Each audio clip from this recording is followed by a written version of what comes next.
Good morning. This is Jim Whitehead of All Power Group and Phoenix Animal. Today, another segment of my channel is a opportunity to talk about, and the name of my additional channel within All Power Group is Politics in the Middle. Now, what does that mean? It's tough when you get into politics and you get in either where you're talking about people on the right, people on the left, people on the moon. I mean, it's just, conservative, liberal. What I basically am going to be doing is just discussing things that have happened in politics, current and behind or in the past, that are just not logical. In other words, very illogical for what the intent of the process. So this isn't a mean, angry political part of my channel. It's really just saying, let's talk about some things that just don't make sense. All my life, I'm 75, but all my life I always, and I used to say it more when I was younger, that's not logical. That's not logical. And, not that meant I always knew what was logical and what's not logical, but definitely there were some issues. So let's talk about this right now. It's important to approach discussions about political figures with a focus on factual accuracy. Here are 4 actions that have been widely considered illogical with context. So we're going to go into each one of these and explain. Okay, the first one was where there was an attempt, and again, I'm not necessarily going to get into names, but you probably know, there was an attempt to overturn, after the election was over in November of 2020, it was where we knew the president and who the president was, and there was this massive attempt, multiple efforts to turn the election over. And thank goodness it didn't work. But anyway, attempts to overturn the 2020 election results. This involved numerous efforts, including legal challenges, pressuring election officials, and events leading up to the January 6th Capitol riot. Many critics and legal experts deemed these actions illogical because they ran counter to established democratic processes and legal precedents. So it didn't work.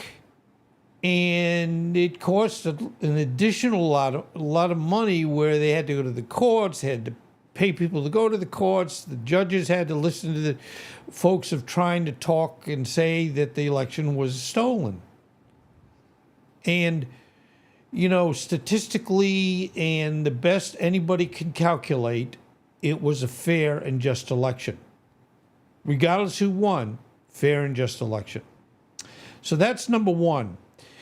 Number 2 is the withdrawal, and this has happened twice in the last, let's say, 8 years, the withdrawal from the Paris Agreement. As you know, the Paris Agreement is an effort by the world getting together periodically to work on each individual participant and party to this agreement to do their best in their own countries to reduce carbon footprint, to reduce some of the things that are making our climate situation worse. And there's no political plus or minus. This is a reality. I think most of us would recognize that we have more hurricanes, stronger hurricanes, a lot of things happening around the world that you can link to, in essence, climate change. I know it's the boogeyman, but it's the truth. And the recognition is this Paris Agreement, although I got to be honest, wasn't necessarily very successful in all the time it's been going on. And I'd say it's about 5-6 years, but I'm not exactly sure on that. But it, at the very least, countries were getting together and maybe coming up with some ideas and ways that they can keep it where that particular country is not making our climate situation worse. The Paris Agreement is an international accord aimed at addressing climate change.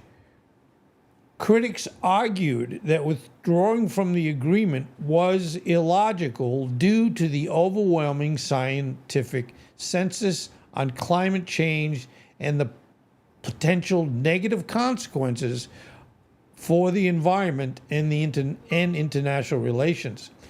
So,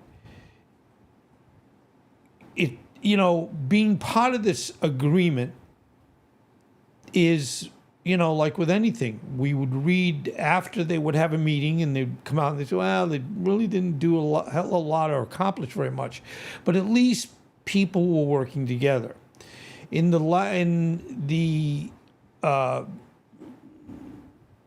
not this election now, I mean this current administration, in 2016 to 2020, we were withdrawn, the United States was withdrawn from this agreement.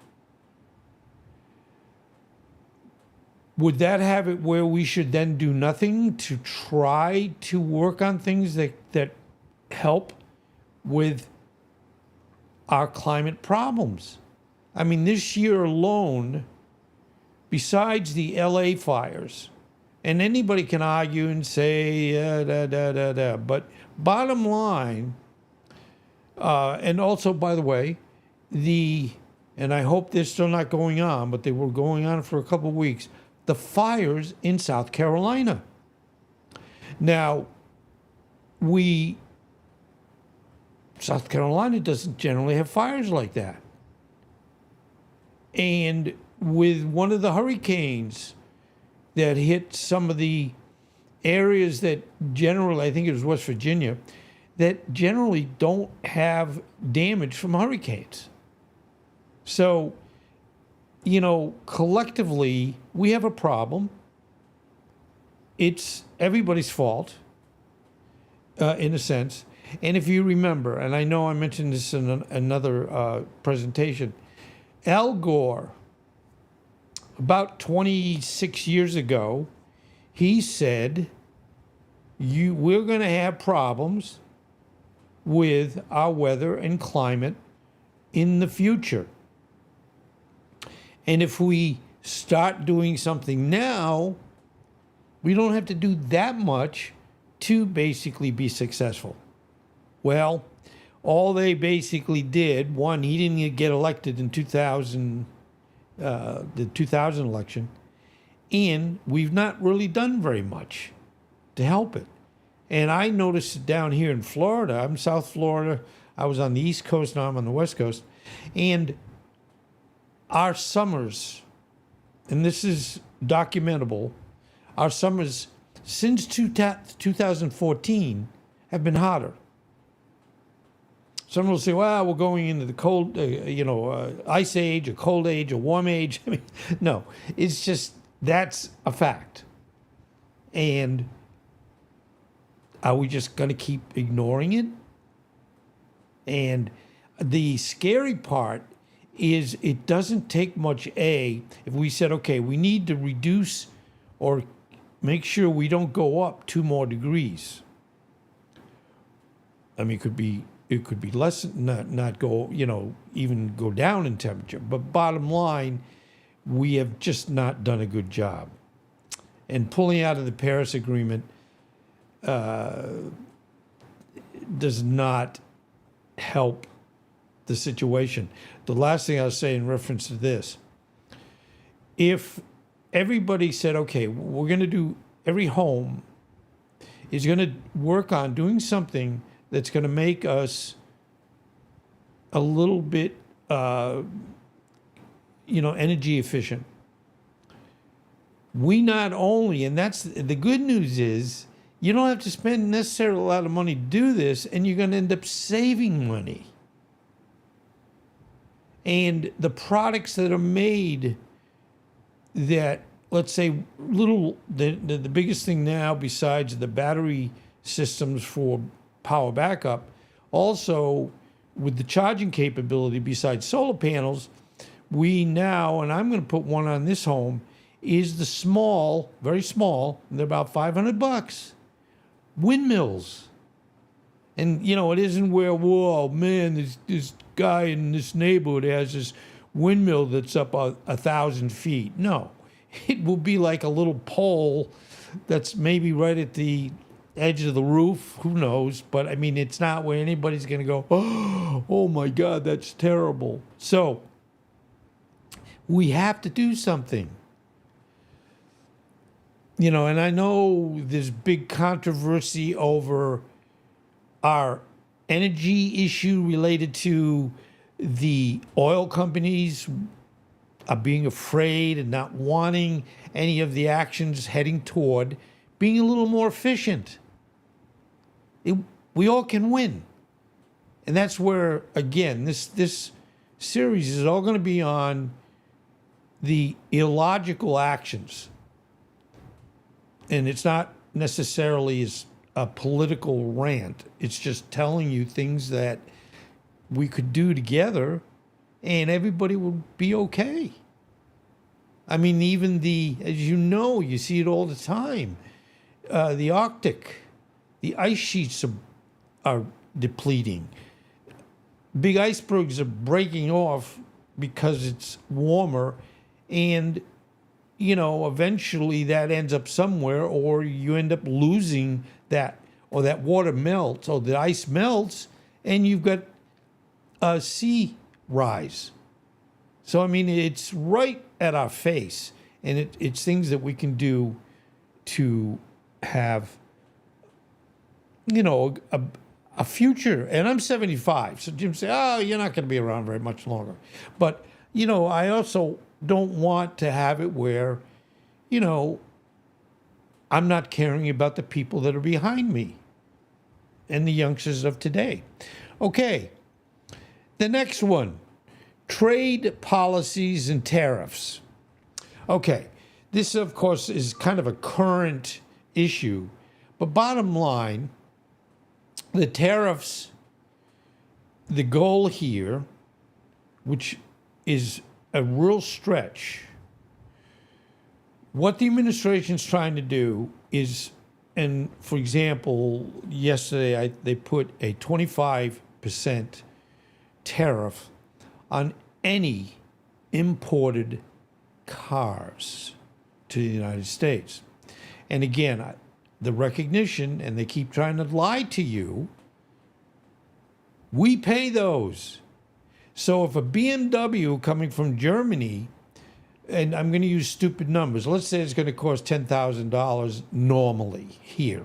I go out to a BMW dealer and say, you can have this car for $10,000. Of course, they're way much higher than that, but I'm trying to use straight numbers. Now, if you put a 25% tariff, that car that's 10,000 is going to be 12,500.